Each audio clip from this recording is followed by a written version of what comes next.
Walk us through the pricing of a tour, right? So you have like 5 cars here, right? Right. How do you price each car, and how much does Turo take from their cut of Right, of that's actually an hosting the excellent car? question because I get this asked all the time. Mhm. The pricing of the car is very seasonal. Like if it's peak season, which we're heading towards right now, which are actually in peak season, it's sky high. So I take my hints from my competitors, which is Enterprise, Budget. I even look at other tour hosts in the area or in downtown because downtown is like a stone's throw from me, and I want to compete with them also. So I try to keep my rates either equal to or just slightly undercut them so that I can, take their clients home. Like it's whoever gets the most bookings is the winner. So that's how I try to price my cars. Of course, each category has a price range, and of course, Turo sets a limit, a minimum limit. So you cannot, like for example, for my 2017 Mercedes, I cannot list it less than $100 a day, even if I want to be more competitive. So for example, if Enterprise lists their car at $90 a day, I can't compete with them because I got $100 limit, and that's a cap. They don't allow Because you. if you do it, you're messing up the entire market, Right, because you're and devaluing like what other people's cars exactly, are. and not only that, it's not worthwhile for me also to do that. Like I have to have a threshold, and they've already decided that for you. Like it's $100 a day for that car. So there is certain limits for each car. Every car has a minimum limit which you cannot go below. But usually I am mostly above that because in peak season we are getting booked left, right, and center. Like I've had my cheapest car, which is the Suzuki Kizashi, go at like $90 a day, and it got booked.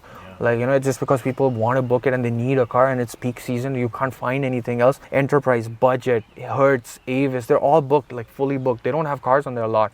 And also, well, now I think they've recovered, but last year we were dealing with the car shortage, the new car shortage. So that was like so much in our favor. We were getting fully booked through weekdays. Like that means the Mitsubishi, which is a weekend car, the vans, which are weekend cars, they were getting booked like through and through. I was walking to work because thank God I work like 5-10 minutes away from my house. So I was walking to work, which was putting a smile on my face. I was happy having my TTC card.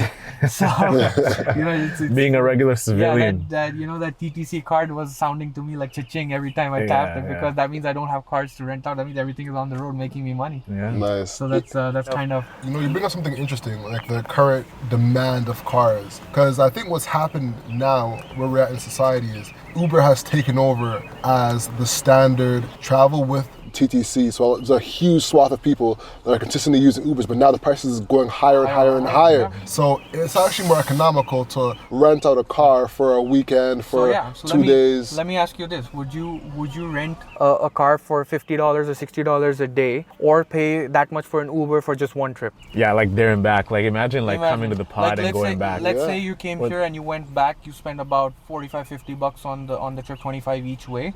You could have my car for 24 hours for that much. Yeah. Okay, add the insurance because there's a risk to everything. So add the insurance. It's like 25 bucks. So yeah, let's say $70. So you get the car for the whole day. You can do multiple trips. What's gas? $15, $16 at most. Yeah. Like if you're driving the whole day. Yeah. So it makes more sense. Like Uber is there's a niche category of people who want to use Uber. They do maybe once a week. They're traveling somewhere and they cannot justify a car. They're traveling short distances. Like for me, I love to do Uber if I'm traveling within downtown. Like I don't want to walk and there's no proper TTC connection because I know I have to take 3 transfers to get there. Yep. The Uber cost me $11. Yes, that makes sense. But if I'm going from downtown to Oshawa, I'm not gonna take the GO train. That's like how much is it? I don't even know. It's $17. No, it's like it's like $9. $9. So each way $9. That's $18 from downtown each way. So yeah, it adds up. Like you one trip, I could add another $20-$30, and I could have the car the whole day. So it makes sense for those people who need the car for other errands. If you're just doing that trip, yes, okay, I agree. But yeah, it's Uber. We're not worried about Uber. To be quite honest, it's not a threat to us. No, I'm just saying that the demand has switched, and that's why there's such a high demand. For Turo right now. Yes. Thank you so much for checking out this episode. Make sure you visit hustleovereverything.co and cop some fire merch that we have in the store, and then we'll see you in the next episode.